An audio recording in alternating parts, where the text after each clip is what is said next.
आजिर एही भिडियोटी रे मु आपनको शिखेइबी झियो पटेइबा पई वशीकरण विद्या जहाको प्रयोग करी आपण केउ भी झियो बा विवाहिता नारी को मुहूर्तक भितरे निज बसरे करि परिबे ताको पटेई ताठारु निजर मन चाहुतिबा काम हासिल करि परिबे। एथिपई आपनको बेसी किछि करिबाको पड़िबनी केवल चुपचाप 4टी तुलसी पत्र एही जगारे रखिबार अछि।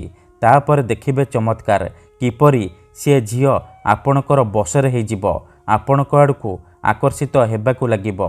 आपण ताकू जहा कहिबे जेमिति कहिबे सी करिबो। आज्ञा हाँ जदि आपण केउ झियो बा पड़िशा घर भाउजको मने मने भल पाउचंती किंतु जेते चेष्टा कले मध्य ताकू पटेई पारुनांती ता पछरे गोड़ेई गोड़ेई थकी गलेनी हेले से झियो बा नारी आपणको भाव देउनी आपणको देखिले अणदेखा करुची। तेणु जदि आपण एही सबु समस्यार समाधान चाहुचंती से झियो बा नारी को पटेइबाकू चाहुचंती ताकू निज बसरे करी ताठारु निजर मन मुताबक काम हासिल करिबाकू चाहुचंती तेबे आजिर एही भिडियोटी आपणकर कामरे आसीबो आपणकर इच्छा को पूरण करिबो। कारण आजिर एही भिडियोटी रे मु आपणको शिखेइबी बिना मंत्र तंत्र रे एमिति एक प्रचंड महाशक्तिशाली वशीकरण जार प्रयोग रे आपण से झियो बा महिला को निज बसरे करि परिबे। वर्ष वर्ष धरी भांगी जाइतिबा पुराना प्रेम को फेराई आनी परिबे। जदि केउ झियो आपण को धोखा देइची छाड़ी पळेइची तेबे आपण एही वशीकरण करिकि देखंतु से झियो जेते दूर रे थिले मध्य आपणक पाखकू आसीबा पई बाध्य हेबो। जहा चाहिबे ताहा करिबो कोनोसी प्रकार बाधा देब नाही। ठीक अछि तेबे एही वशीकरण करिबा सबुठारु सहज केउ भी पुओ बा झियो एहाकू अति सहजरे करि परिबे बिना कोनोसी पैसा खर्च करी आपण घरे बसी बसिकी एही वशीकरण करि परिबे। किंतु फ्रेंड्स वशीकरण करिबा पूर्वरु मोर गोटिए छोटिया अनुरोध सुनि नियंतु। आमर बहुत सारा दर्शक बंधु माने आमको कमेंट करूचंती कि गुरुजी आपणकर मंत्र काम करूनी।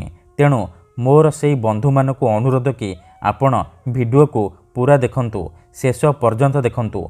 अधारु छाड़ी पळेइले काटी काटी देखिले आपण किछि भी बुझी परिबेनी परे आपण कमेंट करिवे गुरुजी आपणकर वशीकरण काम करूनी। देखंतु जेउपरि आपण भगवान को मानुचंती भगवान को उपरे विश्वास रखिचंती निजर सबु दुख कष्ट असुविधा भगवान को जणाउचंती जदि से असुविधार समाधान न हैला तार माने नुहे कि भगवान नांती। सेही परी वशीकरण हुए तंत्र मंत्र जंत्र काम करे किंतु एहाकू आपणकू सिद्ध करबाकू पड़िबो प्रयोग विधि को ठीक भाबरे करबाकू पड़िबो। मु आपणकू जेमती शिखेइबी आपणकू ठीक सेही परी करबाकू पड़िबो। तेबे जाई मु आपणकू ग्यारंटी देउची आपण गोटिए थररे सफल हेबे। जदि गोटिए थररे सफल हेउनांती द्वितीय थर चेष्टा करंतु निहाती भाबे सफल हेबे। ठीक अछि मन रखंतु मंत्र तंत्र जंत्र वशीकरण ये एमिति सेमिति काम करेनी। मनरे संपूर्ण विश्वास निष्ठा आउ एकाग्रतार सहित आपणकू एही वशीकरण करिबाकू पड़िबो। तेबे जाई मु आपणकू ग्यारंटी देउची आपण मात्र गोटिए थररे सफल हेबे। आउ गोटिए कथा मन रखंतु आमर एमिति बहुत सारा दर्शक बंधु माने अचंती जेउ माने आमको कमेंट करूचंती कि गुरुजी आपण आमर काम करि दियंतु आपण जेते पैसा मागिबे आमे देबु हजार हजार टंका जाचुचंती। देखंतु आमर एही चैनल रे बहुत सारा वशीकरण वीडियो अपलोड करा जायछि जहाको आपणकर सुविधा पई अपलोड करा जायछि जहाको आपण बिना कोनोसी पैसा खर्च करी घरे बसी बसिकी करि परिबे। तेबे आपण पैसा कौन पई खर्च करिवे आपणको यूट्यूब रे एमिति अनेक चैनल मिल जिवो जेउ माने मोबाइल नंबर देउचंती वशीकरण करिवे कहिकी हजार हजार टंका ठकी नेउचंती।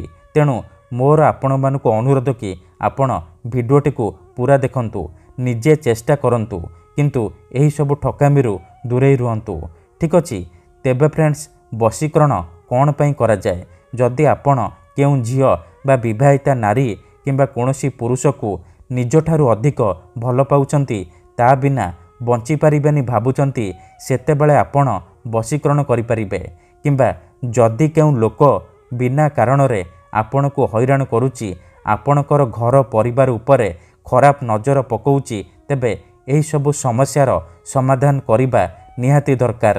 କାହିଁକି ନା କେତେଥର ଏମିତି ହେଇଥାଏ କି ଆମର ଶତ୍ରୁ ଆମଠାରୁ ପଇସାରେ ଆଉ ଶକ୍ତିରେ ବଳବାନ ହେଇଥାଏ, ଆଉ ଆମେ ଚାହିଁକି ବି ତାର କିଛି କରିପାରୁନାହୁଁ। ଏହିପରି ପରିସ୍ଥିତିରେ ଆପଣ ବଶୀକରଣ କରିପାରିବେ। ଏଥିପାଇଁ ଆମର ତନ୍ତ୍ରଶାସ୍ତ୍ରରୁ ମୁଁ ଆଜି ଆପଣଙ୍କ ପାଇଁ ଏମିତି ଏକ ପ୍ରଚଣ୍ଡ ମହାଶକ୍ତିଶାଳୀ ବଶୀକରଣ ନେଇ ଆସିଛି। ଯଦି ଆପଣ ଏହାକୁ ଠିକ୍ ଭାବରେ କରିଦେଲେ, ସିଦ୍ଧ କରିଦେଲେ, ମୁଁ ଆପଣଙ୍କୁ ଯେମିତି ଶିଖେଇବି ଆପଣ ଠିକ୍ ସେହିପରି କରିଦେଲେ, ତେବେ ମୁଁ ଆପଣଙ୍କୁ ଗ୍ୟାରେଣ୍ଟି ଦେଉଛି ଆପଣ ଯାହାକୁ ଚାହିଁବେ ତାକୁ ନିଜ ବଶରେ କରିପାରିବେ। ଆପଣ ପସନ୍ଦ କରୁଥିବା ସୁନ୍ଦରୀ ଝିଅକୁ ମୁହୂର୍ତ୍ତକ ଭିତରେ ପଟେଇ ପାରିବେ। ପଡ଼ିଶା ଘର ଭାଉଜଠାରୁ ନିଜର ମନ ମୁତାବକ କାମ ହାସଲ କରିପାରିବେ। ଠିକ୍ ଅଛି।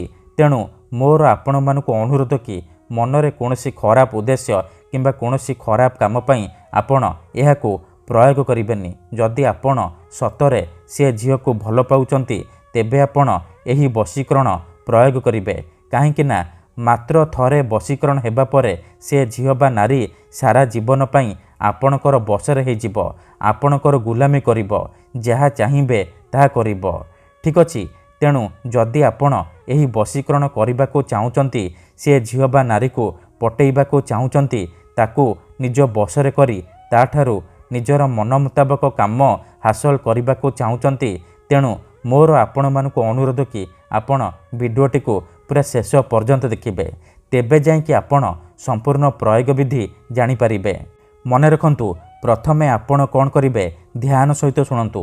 ଶୁକ୍ଳ ପକ୍ଷର ଶୁକ୍ରବାର ଦିନ ରାତିରେ ଶୋଇବା ପୂର୍ବରୁ ଗାଧେଇ ସଫା ବସ୍ତ୍ର ପିନ୍ଧିକି ଆପଣ 4ଟି ତୁଳସୀ ପତ୍ର, ଖଣ୍ଡିଏ ହଳଦିଆ କପଡ଼ା, 4ଟି ଅରୁଆ ଚାଉଳ, ଅଳ୍ପ ଟିକେ ଲାଲ ସିନ୍ଦୁର, ସାଧା କାଗଜ ଆଉ କଳା ରଙ୍ଗର କଲମ ଆଣିବେ।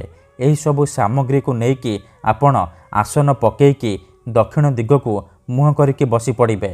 ତାପରେ ଯେଉଁ ଝିଅ ବା ମହିଳାକୁ ଆପଣ ବଶରେ କରିବାକୁ ଚାହୁଁଛନ୍ତି ତାକୁ ମନେ ମନେ ଭାବିବେ, ତାର ମୁହଁକୁ ନିଜ ମନରେ ଭାବିବେ। ତାପରେ ଯେଉଁ ହଳଦିଆ କପଡ଼ା ଆଣିଛନ୍ତି ସେ କପଡ଼ାକୁ ନିଜର ସାମ୍ନାରେ ରଖିବେ ଆଉ ତା ଉପରେ 4ଟି ତୁଳସୀ ପତ୍ର ରଖିଦେବେ। 4ଟି ତୁଳସୀ ପତ୍ର ଉପରେ 4ଟି ଅରୁଆ ଚାଉଳ ରଖିଦେବେ ଆଉ ତା ଉପରେ ଅଳ୍ପ ଟିକେ ଟିକେ ଲାଲ ସିନ୍ଦୁର ପକାଇଦେବେ। ଏତିକି କରିସାରିବା ପରେ ଆପଣ କାଗଜରେ ସେହି ଝିଅ ବା ମହିଳାର ନାମ ଲେଖିବେ ଯାହାକୁ ଆପଣ ନିଜ ବଶରେ କରିବାକୁ ଚାହୁଁଛନ୍ତି। କାଗଜରେ ଝିଅ ବା ମହିଳାର ନାମ ଲେଖି ସାରିବା ପରେ ସେ କାଗଜକୁ ଭଲ ଭାବରେ ମୋଡ଼ିକି ସେ ତୁଳସୀ ପତ୍ର ପାଖରେ ରଖିଦେବେ। ଏତିକି କରିସାରିବା ପରେ ସେସବୁ ସାମଗ୍ରୀକୁ ହଳଦିଆ କପଡ଼ାରେ ଭଲକି ଗଣ୍ଠି ପକେଇକି ବାନ୍ଧିଦେବେ। ତାପରେ ସେ ପୁଟୁଳିକୁ 2 ହାତରେ ବନ୍ଦ କରିକି ଧରିବେ। ସେଇ ଝିଅ ବା ମହିଳାକୁ ମନେ ମନେ ଭାବିବେ, ତାହାର ନାମ 3 ଥର କହିବେ। ଏତିକି କରିସାରିବା ପରେ ଆପଣ ସେ ପୁଟୁଳିରେ ଗୋଟିଏ ଥର ଫୁଙ୍କିଦେବେ। ତାପରେ ସେ ପୁଟୁଳିକୁ ନେଇକି ଯେଉଁ ଝିଅ ବା ନାରୀକୁ ଆପଣ ବଶରେ କରିବାକୁ ଚାହୁଁଛନ୍ତି ତା ଘରର ମୁଖ୍ୟ ଦ୍ୱାର ବା ମୁଖ୍ୟ ଗେଟ୍ ପାଖରେ ଆପଣ ରଖିଦେଇ ଚୁପଚାପ ଘରକୁ ଫେରିଆସିବେ।